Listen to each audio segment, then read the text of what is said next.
October 15th, 1973, Millbrook, Alabama. The morning sun filtered through the cotton fields surrounding Millbrook, casting long shadows across Highway 4. In this small Alabama town of barely 1,200 residents, everyone knew everyone, and secrets were supposed to be impossible to. But on that crisp autumn Tuesday, a secret would begin that would outlast generations. Rebecca Ann Thompson adjusted the collar of her powder blue polyester dress as she stood before the bathroom mirror in her modest ranch-style home on Maple Street. At 26, she possessed the kind of natural beauty that turned heads at the First Baptist Church every Sunday morning. Her auburn hair was perfectly styled in the popular Dorothy Hamill wedge cut, and her green eyes held the determined spark of a woman who had never quite fit the traditional Southern belle mold. "You sure you don't want me to drive you?" called her husband Curtis from the kitchen. The smell of Folger's coffee and bacon filled the small house, mixing with the autumn air that drifted through the open windows. Curtis worked the night shift at the paper mill just outside Montgomery, and mornings were their precious time together before the world claimed them both. "I'll be fine, honey," Rebecca replied, applying a light coat of Revlon's pink pearl lipstick. "It's just 20 minutes to Montgomery. I'll be back before supper." She was referring to her job interview at Montgomery General Hospital. After completing her nursing degree through correspondence courses and weekend classes, Rebecca had finally secured an interview for a position in the pediatric ward. It represented everything she had worked toward: independence, purpose, and the chance to help children in a way she never could in their small-town clinic. Curtis appeared in the doorway, his work clothes still smelling faintly of industrial chemicals. At 31, he was a steady man with calloused hands and an easy smile that had won Rebecca's heart during their senior year at Millbrook High. "You're nervous." "A little," she admitted, fastening a simple gold cross necklace, a wedding gift from her mother-in-law. "But it feels right, you know. Like this is what I'm supposed to be doing." The Thompson house sat on a quiet street lined with oak trees that had stood since before the Civil War. Their neighbors, the elderly Hendersons, were already tending their garden, and Mrs. Henderson waved through the window. 2 houses down, the Washingtons were loading their 3 children into their Ford station wagon for the school run. This was the rhythm of Millbrook, predictable, safe, rooted in routines that had remained unchanged for decades. Rebecca gathered her purse, a brown leather handbag that Curtis had given her for their 3rd anniversary, and the manila folder containing her nursing certificates and references. She had typed her resume on their wedding gift Remington typewriter, careful to use the correction fluid sparingly to avoid smudges. "You'll get it," Curtis said, kissing her forehead. They'd be crazy not to hire the smartest woman in Elmore County. Their 1971 Chevelle sat in the gravel driveway, its metallic green paint job reflecting the morning light. Curtis had bought it used from his cousin's dealership in Wetumpka, and it was their pride and joy. Rebecca adjusted the bench seat and turned the key. The engine turned over smoothly. Curtis was meticulous about maintenance. "I love you, Rebecca Ann Thompson," he called from the front porch as she backed out of the driveway. "I love you too, Curtis James Thompson," she called back through the open window, their traditional exchange echoing through the crisp morning air. It was 8:47 a.m. when Rebecca Thompson drove down Maple Street for the last time anyone would ever see her. The route to Montgomery was simple and familiar. Highway 14 stretched through farmland and pine forests, past the abandoned Sinclair gas station that had closed when the interstate bypass was built, past Miller's feed store, where farmers gathered every morning to discuss weather and crops, over coffee and moon pies. Rebecca had driven this road countless times, visiting friends who had moved to the capital, shopping at the larger stores, attending church conferences. At the intersection with County Road 86, old Pete Morrison was checking his mailbox. He would later tell investigators that he saw Rebecca's green Chevelle pass by around 9:15 a.m., heading south toward Montgomery. She was alone, appeared to be singing along to the radio, and waved when she noticed him watching. It was the last confirmed sighting of Rebecca Thompson alive. The interview was scheduled for 10:30 a.m. at Montgomery General Hospital. Dorothy Klein, the head of nursing, had arranged to meet Rebecca in the administrative offices on the 3rd floor. Mrs. Klein would wait in her office until 11:15 a.m., before calling the hospital operator to see if there had been any messages from the candidate. There were none. By noon, concern began to creep into the edges of routine. Rebecca was punctual by nature, a trait instilled by her father, a retired Army sergeant who ran his household with military precision. She had never missed an appointment in her adult life, never failed to call if she was running late. Curtis returned home from his morning errands at 12:30 p.m., expecting to find Rebecca in the kitchen, preparing lunch, and bubbling with excitement about her interview. Instead, he found an empty house, the breakfast dishes still in the sink, Rebecca's coffee cup sitting on the counter with a perfect lipstick print on the rim. The silence felt different somehow.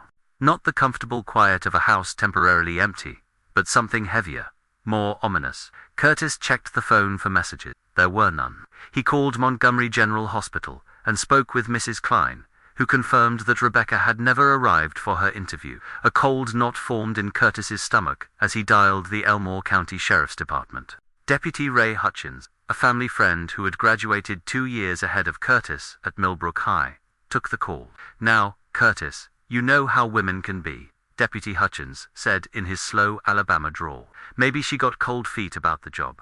Decided to do some shopping in Montgomery instead.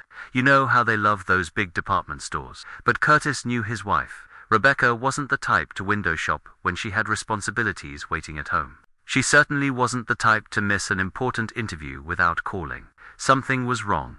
He could feel it in his bones, like an approaching storm. As the afternoon stretched into evening, that feeling of wrongness spread through Millbrook, like kudzu in summer. Phone calls began circulating among the close-knit community. "Have you seen Rebecca Thompson? Did she mention anything unusual? Was everything okay between her and Curtis?" The sun set over the cotton fields, painting the sky in shades of orange and pink that Rebecca would have stopped to admire. Streetlights flickered on along Maple Street, casting familiar shadows on familiar lawn. Children were called in for supper. Television sets glowed in living room windows, and the ordinary rhythms of small-town life continued as they had for generations. But in the Thompson house, Curtis sat at the kitchen table, staring at his wife's lipstick-stained coffee cup, watching the phone that refused to ring. Outside, the first frost of autumn settled on the windshield of the driveway, where Rebecca's car should have been. Somewhere between Millbrook and Montgomery, between the known and the unknown, Rebecca Ann Thompson had vanished as completely as if she had never existed at all. The only trace of her passage was a fading perfume scent in the autumn air, and the growing certainty that in a town where everyone knew everyone, someone was keeping a very dangerous secret. The search for Rebecca Thompson began at dawn on October 16, 1973, with the kind of methodical determination that small southern communities reserve for their own. Sheriff William Big Bill Crawford arrived at the Thompson house as the morning mist still clung to the cotton fields, his patrol car crunching over the graveled driveway where Rebecca's Chevelle should have been parked. Curtis hadn't slept. He sat on the front porch, in the same clothes he'd worn the day before, drinking coffee that had gone cold hours ago, his eyes scanning the empty road, as if sheer will could make his wife's car appear around the bend. The Hendersons' dog had been barking all night, sensing the tension that had settled over Maple Street, like a heavy blanket. "We're going to find her, son," Sheriff Crawford said, his voice carrying the authority of a man who had worn the badge for 23 years. "But I need you to walk me through everything again. Every detail, no matter how small." The Elmore County Sheriff's Department launched what would become the largest missing person search in the county's history. Deputy Ray Hutchins coordinated volunteers, while Deputy Sarah Mitchell, one of only 2 female officers in the department, interviewed Rebecca's friends and family. The search grid extended from Millbrook to Montgomery, covering every mile of Highway 14 and the web of county roads that branched off like arteries from the main route. Volunteers arrived throughout the morning. Men from the paper mill where Curtis worked took vacation days to help. Women from First Baptist Church organized food and coffee for the search teams. High school students were excused from classes to join the effort. Even folks from neighboring towns drove over to lend a hand. This was Alabama in 1973, where community bonds ran deeper than blood, and a missing woman was everyone's missing daughter. The first clue came at 11:30 a.m. A search team led by Curtis's brother-in-law, Tommy Patterson, discovered tire tracks in the soft dirt beside County Road 86, approximately 3 miles south of where Pete Morrison had last seen Rebecca's car. The tracks appeared fresh, made within the last day or two, and showed evidence of a vehicle pulling off the road quickly, the deep grooves suggesting rapid acceleration or sudden braking. Sheriff Crawford called in the State Police Crime Scene Unit from Montgomery. The technicians photographed the tire tracks, made plaster casts, and measured tread patterns with scientific precision that felt both reassuring and ominous to the watching volunteer. This was becoming more than a simple case of a lost traveler. These tracks are from a larger vehicle. Crime scene technician Robert Hayes explained to Sheriff Crawford, his clipboard filled with measurements and sketches. Probably a pickup truck or panel van. The person driving pulled off fast and spun the wheels, getting back onto the pavement. But there was no sign of Rebecca or her car. The search intensified as word spread beyond Elmore County. By evening, teams were combing through the dense pine forests that bordered the highway, their flashlight beams cutting through the gathering darkness like searching fingers. The Alabama Department of Public Safety issued an all-points bulletin for Rebecca's green 1971 Chevrolet Chevelle, license plate number ELM447. Local radio station WJHO interrupted regular programming every hour with updates. Rebecca Ann Thompson, age 26, auburn hair, green eyes. Last seen wearing a powder blue dress and driving a metallic green Chevrolet Chevelle. If you have any information, please contact the Elmore County Sheriff's Department immediately. The calls started pouring in. A gas station attendant in Prattville thought he might have seen a woman matching Rebecca's description around 10 a.m. on October 15th, but she was driving a different car.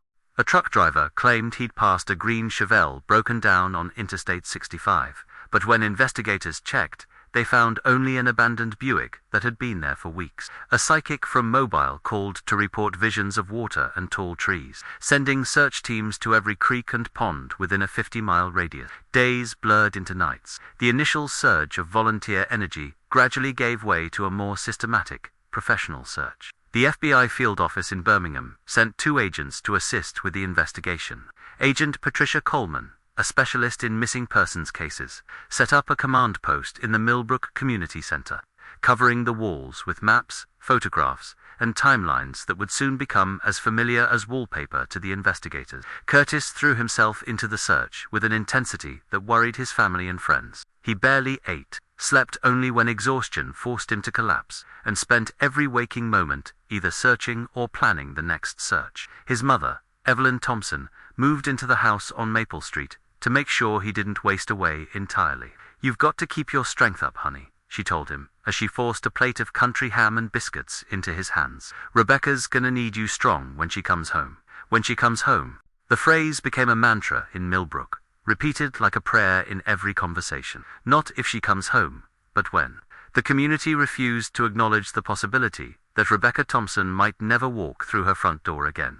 2 weeks after the disappearance, the search area had expanded to cover 3 counties. Bloodhounds from the state prison had followed scent trails that led nowhere. Helicopter crews had photographed every abandoned building, every secluded cabin, every old well and quarry pit within a 100-mile radius. The case file grew thicker each day, filled with witness statements that contradicted each other, tips that led to dead ends, and evidence that seemed to point in every direction except toward the truth. The first crack in the community's united front appeared during the 3rd week. Whispers began circulating, quiet conversations that stopped when Curtis entered a room, meaningful glances exchanged across church pews, theories that people were afraid to voice out loud. Maybe they had problems we didn't know about. Mrs. Eleanor Garrison confided to her sister over coffee at the Millbrook Diner. "Marriage troubles, you know.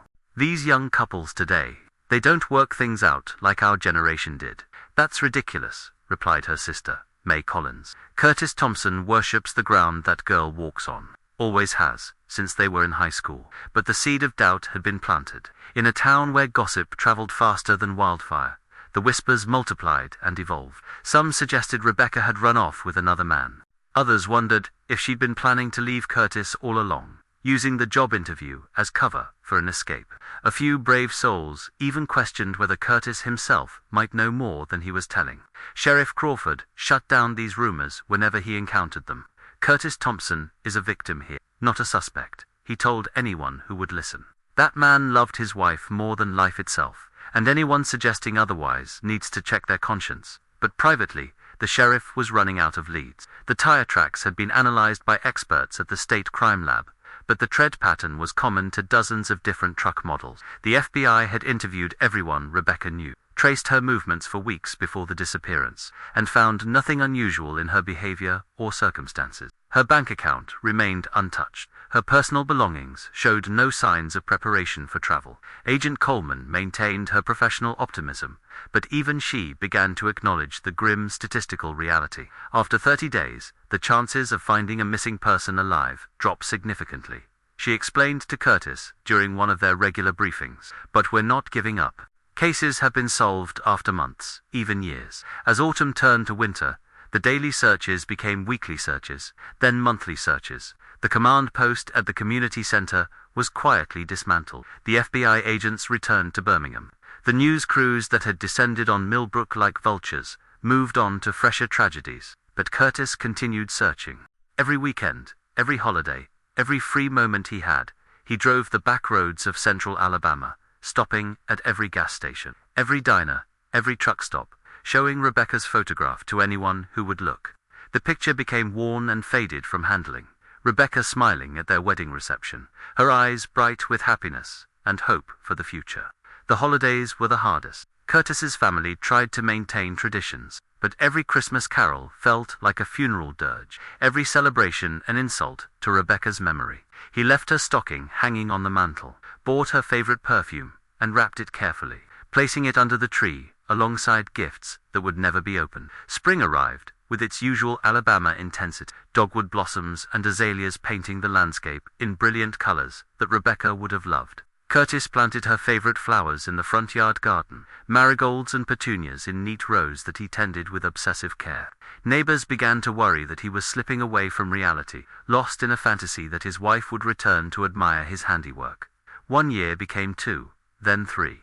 The case file moved from active investigation to cold case status. Sheriff Crawford retired, replaced by a younger man who had no personal connection to the Thompson family. The original investigators transferred to other departments or retired themselves, taking their institutional knowledge and their theories with them. Curtis aged rapidly during those years. His dark hair turned gray, then white. Lines appeared around his eyes and mouth, carved there by sleepless nights and endless worry. He lost weight, his clothes hanging loose on his diminishing frame. Friends and family urged him to move away from Millbrook, to start fresh somewhere. Rebecca's ghost couldn't follow him through every familiar street, but he couldn't leave. What if she came back and found the house empty?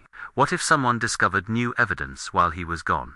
What if the phone rang with the call he'd been waiting for, and no one was there to answer it? The town itself began to change around the mystery.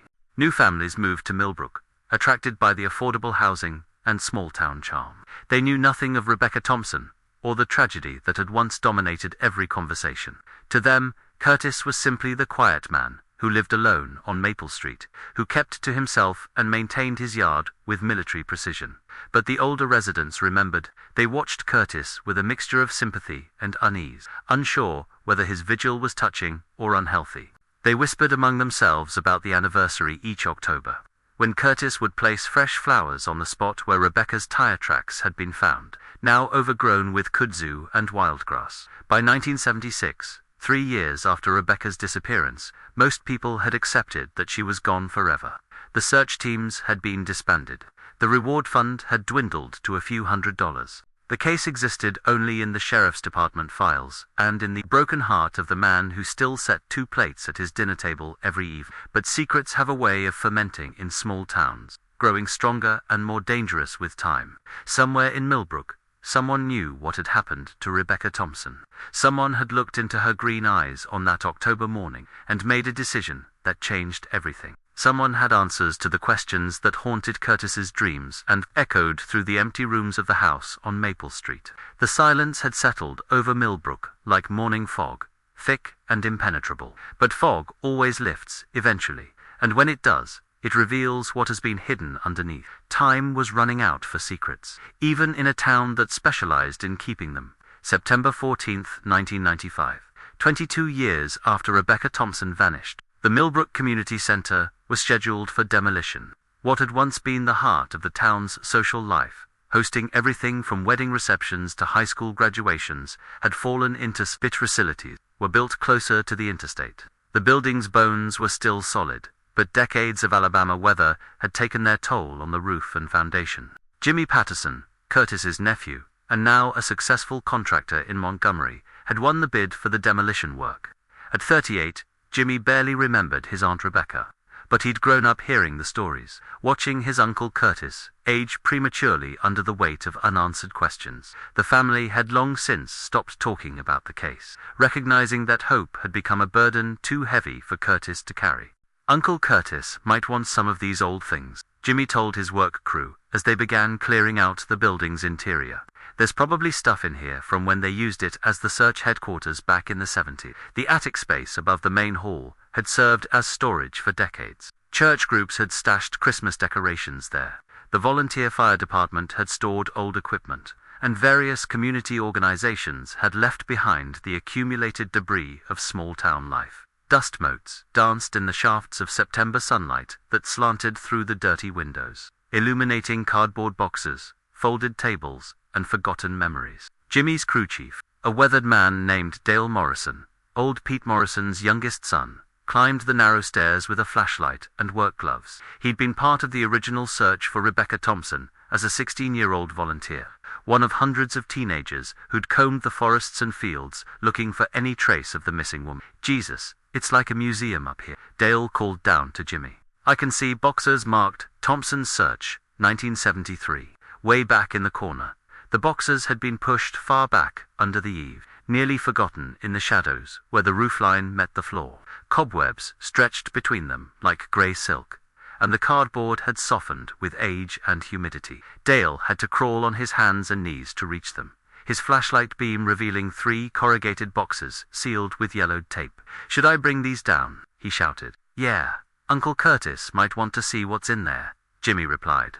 "Might give him some closure to go through the old files." Dale dragged the first box toward the stairs, noting how heavy it was despite its age. As he maneuvered it around a support beam, the bottom gave way with a soft, tearing sound. Papers, photographs, and file folders scattered across the dusty attic floor like autumn leaves. "Damn it," Dale muttered, setting his flashlight on a beam to gather the spilled contents. Most of it appeared to be official documents, police reports, witness statements, search grid maps with areas marked off in different colored ink. But as he reached for a manila folder that had slid under the eave, his fingers brushed against something unexpected. Wedged between 2 floor joists, almost invisible in the shadows, was a small object wrapped in what appeared to be an old dish towel. Dale pulled it free, noting how the fabric had protected it from the dust and moisture that had damaged everything else in the attic. With careful fingers, he unwrapped the bundle. Inside was a woman's handbag, brown leather, well-worn, but not damaged. The brass clasp was tarnished but intact. Dale's breath caught in his throat as he recognized it, not the specific bag, but the type. His own mother had carried one just like it in the 1970s, back when ladies dressed up for trips to town and carried proper purses instead of the nylon bags that were popular now. With trembling hands, Dale opened the clasp. The hinges creaked softly, breaking a silence that had lasted more than 2 decades. Inside, the leather was pristine, protected from the elements by the careful wrapping. The compartments still held their contents: a tube of Revlon pink pearl lipstick, barely used, a small compact mirror with an engraved silver back, a few coins dated 1972 and 1973, and a white envelope with Rebecca written across the front in careful cursive handwriting. Dale's flashlight beam illuminated the envelope with almost ceremonial intensity. The paper was cream-colored, expensive, the kind used for wedding invitations or important correspondence. The ink had faded slightly, but remained clearly legible. Most importantly, it was sealed. "Jimmy." Dale's voice cracked like a teenager's. "You need to get up here right now. What is it?" I think I found Rebecca Thompson's purse." The silence that followed was so complete that Dale could hear his own heartbeat echoing in his ears. Then came the sound of Jimmy's work boots, pounding up the wooden stairs, taking them 2 at a time. Jimmy appeared at the top of the stairs, his face flushed from exertion and excitement. "You sure?" Dale held up the handbag, rotating it so Jimmy could see it clearly in the flashlight beam. "Brown leather, just like in all the old descriptions. And there's an envelope inside, with her name on it." The 2 men stared at the purse as if it were a religious artifact, which in many ways it was. This small brown bag represented the last tangible connection to a woman who had vanished without explanation, leaving behind only questions and grief. For 22 years, it had waited in the darkness above their heads, while life continued below wedding funerals, graduation parties, all the milestones of a community that had never quite healed from Rebecca's disappearance. "We can't open that envelope," Jimmy said finally. "That's evidence. We need to call the sheriff." "Sheriff Martinez won't remember the case," Dale replied. "He's only been here 5 years, but Deputy Hutchins is still around. He was on the original investigation." They climbed down from the attic with the reverence of pallbearers, the purse cradled in Dale's arms like something precious and fragile. Jimmy used his cell phone, a recent addition to his contractor business, to call the sheriff's department. Within 20 minutes, 2 patrol cars had pulled up outside the community center, their presence drawing curious neighbors who remembered other official visits to this same building decades earlier. Deputy Ray Hutchins was now 52 years old, gray-haired and thick around the middle, but his eyes still held the sharpness that had made him a good investigator. He'd been waiting for this moment for 22 years, had dreamed about it, had imagined dozens of scenarios where new evidence would surface to break the case that had haunted his career. Where exactly was this found? He asked Dale, his voice steady, despite the excitement that made his hands shake slightly. "Way back under the eaves, wrapped in this dish towel," Dale explained, showing him the faded fabric. "It was wedged between the floor joists, like someone hid it there deliberately." Deputy Hutchins examined the purse without opening, noting the condition, the style, the details that matched the description they'd circulated in 1973. "This building was the search headquarters," he said, thoughtfully. "Hundreds of people came through here during those first few weeks. Volunteers, law enforcement, reporters, family members. You think someone involved in the search hid it here?" Jimmy asked. "It's possible," Hutchins replied. "Or someone who had access to the building later. We'll need to process this properly, get it to the state crime lab. But first, ...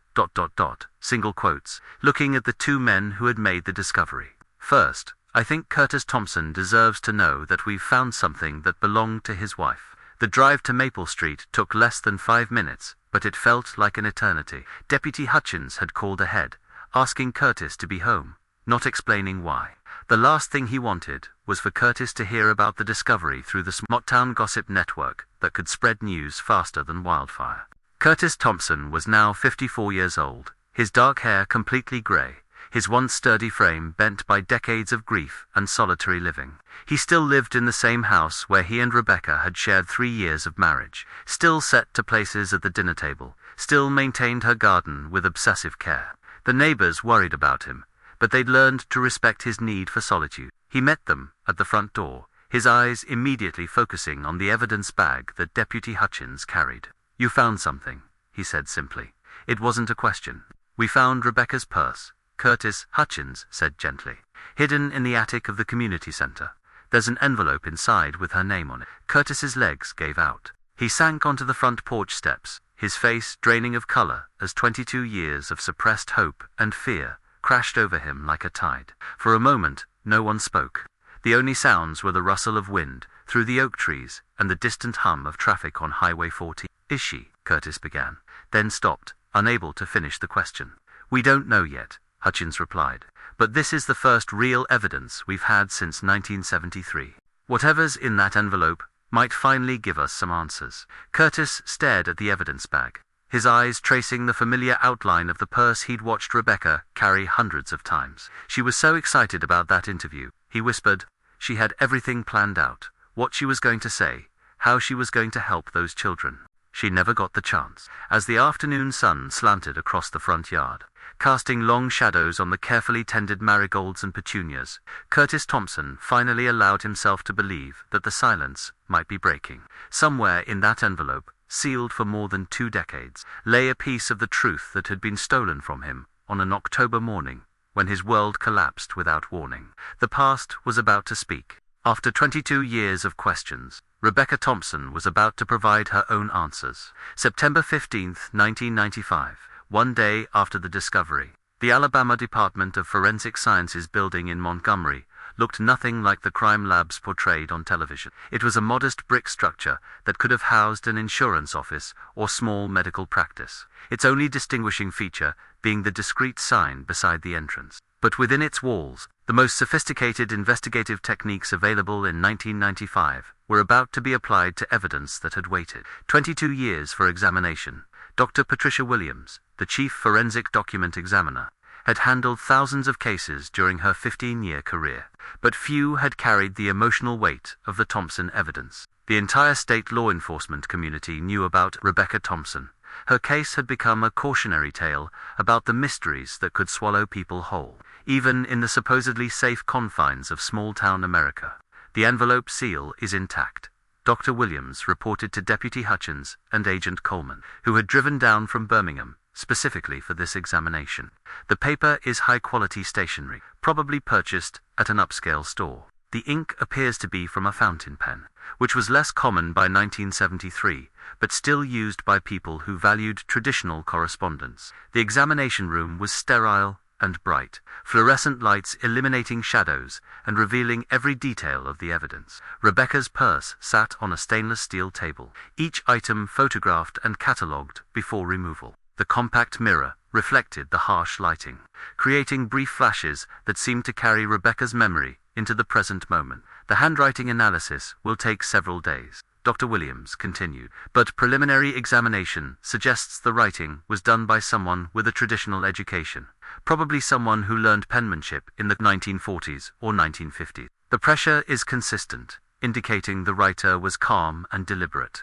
Agent Coleman, now 49 and grayer, but still sharp, had returned to Alabama specifically for this development. The Thompson case had haunted her career, one of the few major investigations that had never reached resolution. What about fingerprints? Several partial prints on the purse itself, most likely Rebecca's based on the positioning. The envelope has been handled minimally, just thumbprints on the corners where someone held it while writing. We'll run them through the database, but given the age of the case, I'm not optimistic about matches. The moment of truth arrived at 2:30 p.m. Dr. Williams used a specialized steaming technique to soften the aged glue without damaging the envelope's contents. The seal released with barely a whisper, as if it had been waiting decades to reveal its secrets. Inside was a single sheet of cream-colored stationery, folded once. The handwriting was the same elegant script that had spelled out Rebecca's name on the envelope. Dr. Williams unfolded the letter carefully, placing it under a magnifying glass, connected to a video monitor so everyone could read it simultaneously. The words appeared on the screen like ghosts materializing from the past. My dearest Rebecca, by the time someone finds this letter, I will be long gone from this earth, and you will have been gone for many years. I pray that God has forgiven me for what I did, though I know I will never forgive myself. You were never supposed to die. That was never the plan. I only wanted to talk to you, to make you understand how much I cared about you, how much I had always cared about you since we were young. When I saw you driving toward Montgomery that morning, I followed you. I caught up with you at the old rest stop on County Road 86. I told you my truck was overheating, asked if you could help. You were so kind, Rebecca. Even when you realized what I really wanted, you tried to reason with me. You said you were happily married, that you were sorry if I had misunderstood our friendship, but that you could never leave Curtis. You offered to drive me to a service station. You were trying to save both of us from what I was about to do, but I couldn't accept that answer. I had loved you since we were children, had watched you marry another man, had lived with the pain of seeing you happy with someone else. When you tried to get back in your car to leave, I grabbed your arm. You pulled away. We struggled. You fell and hit your head on the bumper of your car. I still hear the sound it made. I will hear it until the day I die. You were unconscious, bleeding. I panicked. I should have driven you to the hospital immediately, but I was terrified of what would happen to me. Instead, I put you in my truck and drove to the old hunting cabin my father built near Coosa River. I thought maybe you would wake up. Maybe we could figure out what to do together. But you never woke up, Rebecca. You died that evening while I sat beside you, begging you to open your eyes, promising God anything if he would just let you live. When morning came, I knew I had to bury you somewhere. No one would ever find you. I drove your car deep into the woods off County Road 86 and pushed it into Miller's old quarry. The water there is more than 60 feet deep. No one has used that quarry since the 1940s, and it's so overgrown now that you can barely see it from the road. Your car is at the bottom, along with everything that was in it. I buried you on my family's land, in the grove of oak trees behind the old homestead, where we used to play as children. Do you remember those summer afternoons when your mother would bring you to visit while our fathers talked about crops and weather? You always said those oak trees were the most beautiful place in the world. I thought you would want to rest there. I marked the spot with stones arranged in a cross, but I told no one. Over the years, I've visited every week, bringing flowers, keeping the weeds cleared. I told myself I was honoring your memory, but I know I was really trying to ease my own guilt. I took your purse from the car before I sank it. I don't know why. Maybe I wanted to keep something of you close to me. Maybe I thought someone would find it and know what happened. I hid it in the community center during one of the search meetings. I was there every day, pretending to help look for you, listening to Curtis cry for his lost wife, knowing I was the reason for his tears. The hardest part was watching your family suffer. Watching Curtis age 20 years in 2 months. Watching your parents blame themselves for not protecting their daughter. Watching an entire town tear itself apart with suspicion and rumors. I wanted to confess 1,000 times, but I was a coward. I am still a coward, writing this letter from my deathbed, instead of facing the consequences while I still could. My cancer has spread beyond treatment. The doctors say I have weeks, maybe days. I cannot meet my maker carrying this burden any longer. Rebecca, I am so sorry for stealing your life, your future, your chance to help those children you wanted to care for. I am sorry for destroying Curtis's happiness and leaving him to wonder for all these years. The Oak Grove is on the Whitfield property, about 2 miles south of town, on the old Coosa River Road. Look for the stone cross in the clearing where the biggest oak tree grows. She is there, waiting to come home. Tell Curtis that Rebecca talked about him in those last hours. Even unconscious, she said his name. She loved him until the very end. May God forgive me. Thomas Edmund Whitfield, September 12, 1995. The examination room fell silent, except for the hum of fluorescent lights and the soft whir of the video equipment. Dr. Williams, Agent Coleman, and Deputy Hutchins stared at the screen, processing words that finally answered questions that had tormented a community for more than 2 decades. Thomas Whitfield, Deputy Hutchins, said quietly, I remember him from the search. Quiet man, never married, inherited his family's farm from his parents. He died 3 days ago. I was at the funeral. Agent Coleman was already reaching for her phone. We need a recovery team at the quarry, and search teams for the Whitfield property. After 22 years, we're finally going to bring Rebecca Thompson home. The news spread through Millbrook like summer lightning. By evening, cars lined Coosa River Road as curious neighbors and old friends gathered near the Whitfield property. Television news crews arrived from Montgomery, Birmingham, and Atlanta.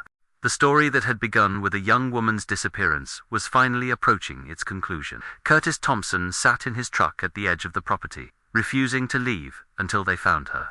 He had aged another decade in the hours since reading Thomas Whitfield's confession, his face etched with the complex emotions of a man who had finally received the answer he'd prayed for, but never wanted to. The search teams worked by floodlight, using ground-penetrating radar to locate the gravesite.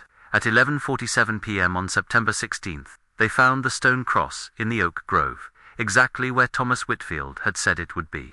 The forensic anthropology team from the University of Alabama arrived the next morning to begin the careful process of recovery. Dr. Sarah Mitchell, no relation to the retired deputy, led the excavation team. She had worked dozens of similar cases, but never one with such a deep emotional resonance for an entire community. We'll know for certain once we complete the analysis, she told Curtis as he watched from a respectful distance, but the preliminary evidence is consistent with the confession. Female, appropriate age and height, buried approximately 20 years ago. 3 days later, on September 19, 1995, the Alabama Bureau of Investigation confirmed what everyone already knew in their hearts. The remains found in the oak grove were those of Rebecca Ann Thompson. She was finally coming home. The funeral was held at First Baptist Church on a warm September afternoon that felt like an echo of the October day when Rebecca had disappeared. The church overflowed with mourners, some who had known and loved Rebecca, others who had followed her story through the years, all united in grief for a life cut short and a mystery finally solved. Curtis Thompson stood beside his wife's casket, placing a single marigold on the polished wood, the same flower he had planted in her memory every spring for 22 years. He looked older than his 54 years, but there was something in his eyes that hadn't been there for decades: peace. The discovery of Rebecca's car in Miller's Quarry confirmed the final details of Thomas Whitfield's confession. Divas recovered her interview papers, still legible after more than 2 decades underwater, along with the dried corsage Curtis had given her for their last anniversary. Small treasures that testified to a life interrupted, dreams unfulfilled, love that had endured even in the darkness of not knowing. As the sun set over the cotton fields surrounding Millbrook, Rebecca Thompson was laid to rest in Elmwood Cemetery beside her parents, who had died without ever knowing what happened to their daughter. The headstone was simple granite, bearing her name, dates, and a single line, "Beloved wife, finally home." The mystery that had haunted Millbrook for a generation was over, but its impact would linger for decades to come. In coffee shops and church circles, in school hallways and family gatherings, people would continue to discuss the case that proved even the closest communities can harbor the deepest secrets. Curtis Thompson returned to the house on Maple Street, but something had changed. For the first time in 22 years, he set only one place at the dinner table. For the first time since 1973, he could sleep through the night without wondering where his wife had gone. Thomas Whitfield had taken his secret to the grave, but even death could not silence the truth forever. In the end, love had proven stronger than guilt, and justice had found its way through the labyrinth of years and silence that had hidden Rebecca Thompson's fate. The last entry in the case file would read simply, "Closed by confession and recovery of remains, September 1995. But in Millbrook, Alabama, where everyone knew everyone, and some secrets lasted for generations, Rebecca Thompson's story had become something more than a solved case. It had become a reminder that truth has its own timeline, and that even the deepest mysteries eventually surface like flowers pushing through winter soil, demanding to be seen and acknowledged and remembered. In the end, the silence had finally spoken, and Rebecca Ann Thompson was home. October 15, 2003, 30 years after Rebecca Thompson's disappearance. The morning mist hung over Millbrook like a gentle shroud, the same kind of October haze that had blessed the town on the day Rebecca Thompson drove away for the last time. But this October morning was different. This was the day the town would finally honor her memory in a way that transcended tragedy and transformed loss into something meaningful. Curtis Thompson, now 62, stood before the gleaming bronze plaque mounted on a granite stone in the center of Millbrook's new memorial garden. The inscription reads simply, "Rebecca Ann Thompson Memorial Garden, where hope blooms eternal." Below her name were the dates that bookended her brief life, and beneath those, the words Curtis had chosen, after months of careful consideration, devoted to healing children and nurturing dreams. The memorial garden occupied the lot where the old community center had stood before its demolition. After Rebecca's remains were found, and the case was finally closed, the town council had voted unanimously to create something beautiful from the place where so much pain had been hidden. Local landscapers had donated their time, area nurseries had contributed plants, and families throughout Elmore County had funded the project through bake sales, car washes, and church collections. She would have loved this, Curtis said to his sister-in-law, Martha Patterson, as they watched the early morning joggers pause to read the plaque. All these flowers, the children playing here, this is what she would have wanted. The garden featured Rebecca's favorite flowers, marigolds and petunias, in vibrant beds that bloomed from spring through fall. A small playground occupied one corner, where the laughter of children provided a soundtrack of hope that would have made Rebecca smile.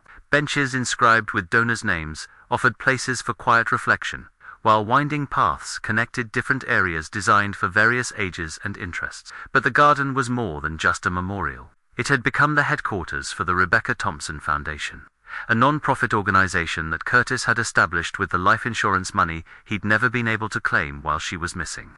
The foundation provided scholarships for nursing students from rural communities, funded pediatric equipment for small-town hospitals, and supported programs that brought medical care to underserved children throughout Alabama.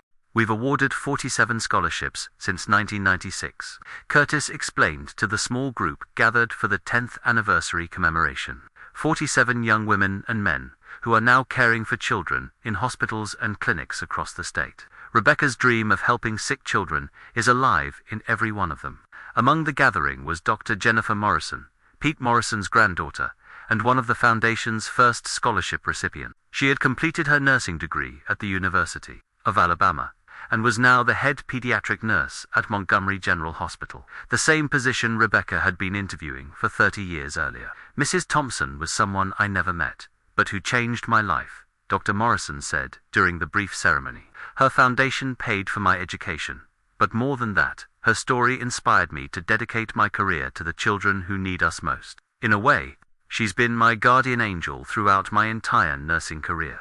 The anniversary gathering was small and intimate. Family members, longtime friends, foundation board members, and a few residents who remembered the original search. The media attention that had surrounded the case's resolution in 1995 had long since faded, leaving behind something more valuable, a community that had learned to transform tragedy into purpose. Sheriff Maria Santos, who had taken over the department in 2001, laid a wreath of white roses beside the memorial stone. "The Thompson case taught our department that no case is ever truly cold," she said.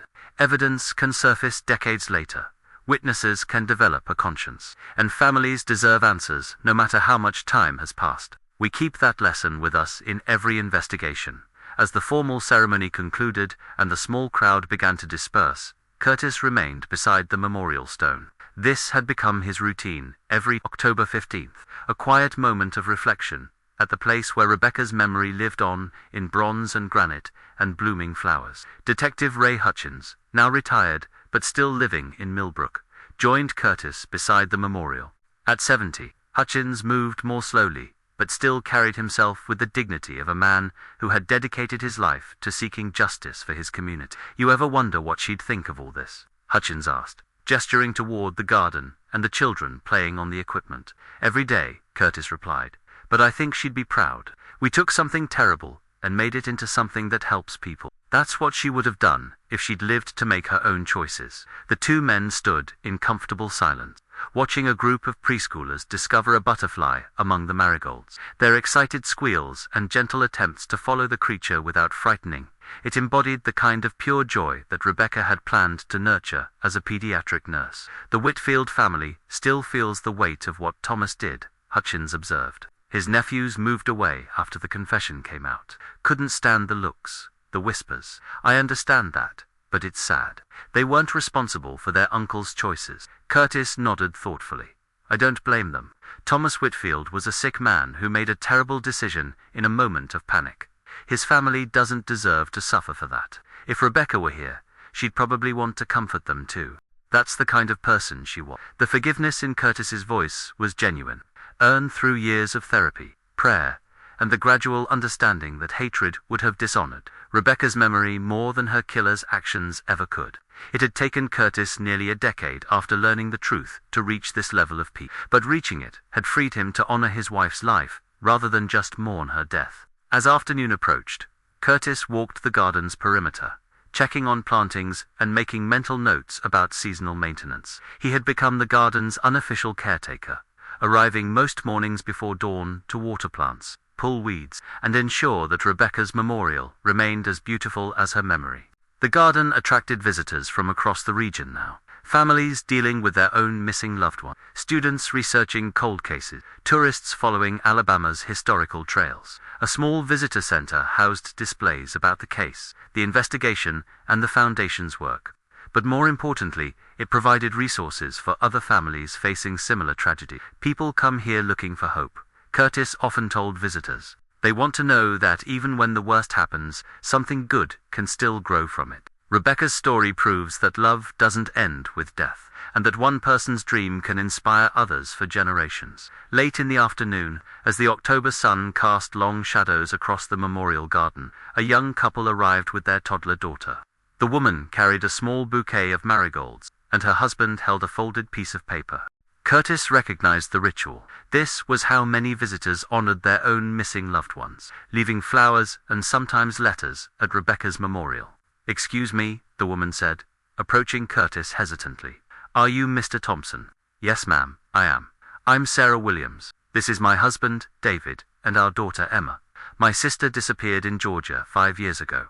We've never found her, never learned what happened. But reading about your wife's case, it helps us keep hoping that someday we'll have answers to."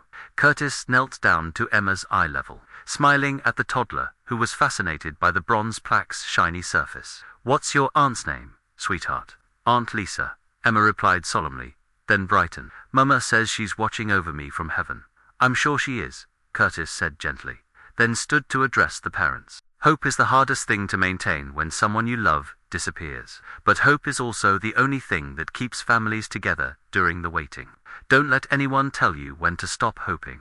The Williams family left their flowers and their letter, adding their grief and their hope to the countless others who had found solace in Rebecca's memorial garden. As they walked back to their car, Curtis noticed that Emma had left a small toy butterfly on the memorial stone, a child's gift to a woman she would never meet, but whose story had touched her family's life. As the sun set over Millbrook, painting the sky in shades of orange and pink that Rebecca would have loved, Curtis performed his evening ritual. He collected any wilted flowers, straightened the memorial wreaths, and checked that the garden's solar lights were functioning properly. The lights would illuminate the pathways all night, ensuring that the memorial remained a beacon of hope, even in darkness. Walking back to his truck, Curtis paused at the garden's entrance to read the larger plaque that told Rebecca's story in abbreviated form. Below the basic facts of her life and disappearance, the inscription concluded with words that had become the Foundation's motto: from tragedy, hope; from loss, love; from silence, truth. The Rebecca Thompson case had officially closed in 1995, but its impact continued to ripple through the community and beyond. Police departments across Alabama had adopted new protocols for missing person investigations, inspired partly by the lessons learned from Rebecca's case. The Foundation had grown into a regional force for improving pediatric health care, and the Memorial Garden had become a pilgrimage site for families dealing with similar tragedy. But perhaps most importantly, Rebecca's story had taught Millbrook that some secrets are too heavy for a community to carry indefinitely. The town had learned to speak more openly about difficult truths, to support families in crisis more effectively, and to never assume that silence equals safety. Curtis Thompson drove home to the house on Maple Street, where he now lived alone but no longer felt alone. The rooms that had once echoed with Rebecca's absence now resonated with her legacy. Every scholarship awarded, every child helped by the Foundation's medical programs, every family that found hope in the Memorial Garden was proof that Rebecca's dream of healing children had transcended even death. On his kitchen table sat a stack of thank you letters from recent scholarship recipients, young nurses and medical professionals who would carry Rebecca's compassion into hospitals and clinics across the South. Tomorrow, Curtis would read each letter carefully, as he did every month, finding in them confirmation that love, like energy, can neither be created nor destroyed, only transformed into new expressions of the same eternal force. Outside, the first frost of autumn settled on the marigolds and petunias that Curtis still planted each spring in Rebecca's memory. But in the Memorial Garden across town, solar lights illuminated pathways where hope bloomed eternal, and where the silence that had once hidden truth now whispered stories of love that survived even the deepest tragedy. Rebecca Ann Thompson had been gone for 30 years, but she had never really left Millbrook. Her presence lived on in every flower that bloomed in her memory, every child who received care through her foundation, every family that found comfort in her story. In the end, that was her real legacy, not the mystery of her disappearance, but the miracle of how her life continued to touch others long after her voice had been silenced. Love, it turned out, was indeed stronger than death, and hope could bloom in even the darkest places. Sometimes, truth does more than just set people free. Sometimes, it teaches them to fly.